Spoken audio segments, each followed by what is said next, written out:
What's up, guys? It's Griffin here with B2B Personal Finance, and today we're going to discuss if you should have credit cards or not. Dave Ramsey has been a big part of my financial journey. I followed his baby steps, and I still listen to his show sometimes. Dave Ramsey's main audience is on normal Americans that have credit card debt. Dave Ramsey's books and radio show focus on normal Americans learning about personal finance and trying to get out of debt. The majority of his audience is normal Americans that want to change their financial outlook, but the normal American is riddled with credit card debt. If you're a responsible adult that can follow a budget and not buy overpriced items because of marketing, you should apply for credit cards and enjoy all of their benefits. Before we get into the video, make sure to hit the like button and subscribe down below, guys. It'll really help the channel. Also, make sure to hit the notification bell down below so you guys can know when I post a video next. As you can see, the average American household has over $7,000 of credit card debt in 2020. This is totally crazy and unacceptable. You should never carry any credit card debt. While this is down over 6% from 2019, it is still way too much consumer debt. If you are like most Americans and cannot control your spending and staying within a budget, then you should follow Dave Ramsey's advice and cut up your credit cards. If you even think you might carry credit card debt,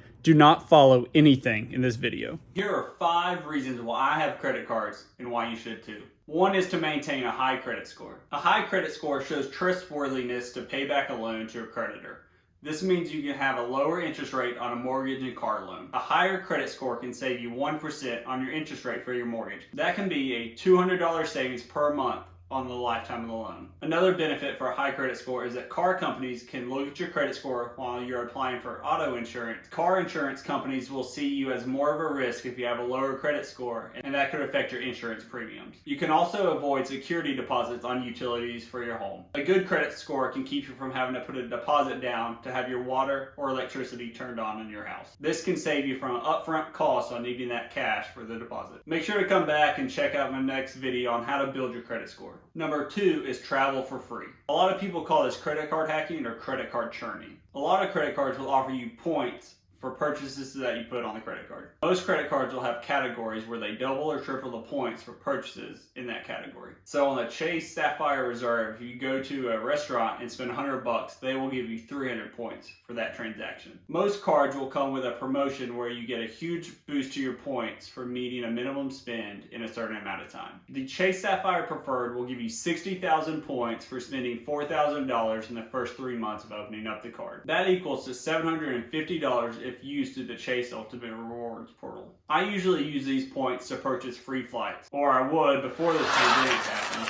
Hopefully we can get to traveling again soon. These points can be used for hotels, car rentals, and so many other travel purchases. Most of these points can even be used for cash back if you want to go that route. There's so much detail to really go over on how to travel hack and use these points to travel for free. So I'll probably make a separate video to go over the more detailed parts of it. 3 is all the protection plans that credit cards offer. Most credit cards will have some form of purchase protection and zero liability protection. These benefits really can save you from a big headache, say if you drop a TV that you just purchased, or if you find false charges on your credit card statements. Next, let's look at the American Express Purchase Protection. The American Express Purchase Protection will cover items damaged or stolen within 90 days from the purchase date. This card offers up to $10,000 limit per claim and up to $50,000 per year. This protection can be a lifesaver if you ever break or lose an expensive item soon after purchasing the item. I recently read about a person using this purchase protection on a new TV that they were installing on the wall. The TV fell and shattered. Thankfully for this protection plan, they were able to get a brand new TV. All credit cards offer this zero liability protection. That means you will not be held responsible for unauthorized charges made to your account. While debit cards also offer this benefit, the debit card is linked to your checking account. So once that charge is made, that money will come directly out of your account. It can take 7 to 14 days for that money to be put back in your checking account. A benefit of the credit card is that it is separate from your checking account, so you do not feel the sting of that money getting taken out of your account. Each credit card has different protection plans, so make sure to read your credit card's fine print. 4 is all the travel benefits. Most of the major credit cards that focus on travel will offer you an endless supply of travel benefits, such as trip cancellation or trip interruption. Let's look at some of the Chase Sapphire Reserve benefits. These are the Chase Sapphire Reserve travel protections. This card comes with many travel protections, but always make sure you read the fine print or get in touch with a customer service representative in case anything has changed. The CSR offers a lot of great travel benefits, such as trip cancellation, trip delay reimbursement, and lost luggage reimbursement. As you can see in the top right, this credit card offers trip cancellation if your trip is canceled or cut short because you get sick or other factors. This coverage will reimburse you up to $20,000 per trip. The trip delay reimbursement will reimburse you up to $500 per ticket for meals or over-the-night hotel if your flight is delayed more than 6 hours. The lost luggage reimbursement will cover up to $3,000 per passenger for damage or lost luggage by the carrier. As always, make sure to read exactly what is covered by the credit card carrier because they all do vary. Some more travel benefits of credit cards can be access to lounges while you're waiting for your flight and car rental collision coverage. As you can see, some credit cards really do offer amazing travel perks. These travel benefits can outweigh the high costs of some of the travel credit cards' high annual fees.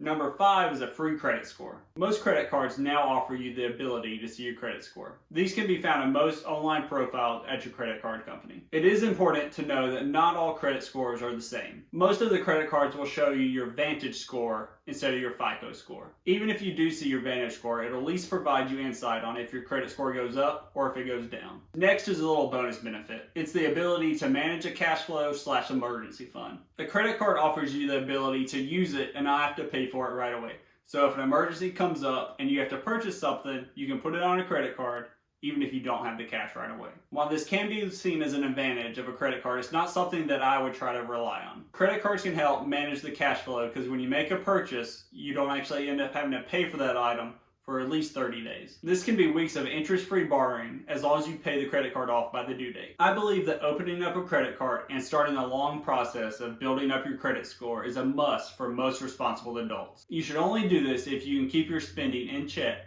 and not go on a spending spree just because you have a new credit card. If you plan on having your money work for you later on down the road, I would recommend going to open a credit card today. If you're just starting out, I'd recommend to go to your local bank or open up a secured credit card. If you're just starting out, you don't have to put big purchases on your credit card. You can do small little purchases once a month and just pay it off in full. When I was first starting, I would fill up a gas tank and that's all I would put on the credit card and just make sure to pay it off each month. Open up a credit card and making sure you stay within a budget and not racking up credit card debt will put you ahead of the game. Following those simple steps will make sure you have a high credit score when you need it. I'm going to put some referral links down in the description for some credit cards that I have.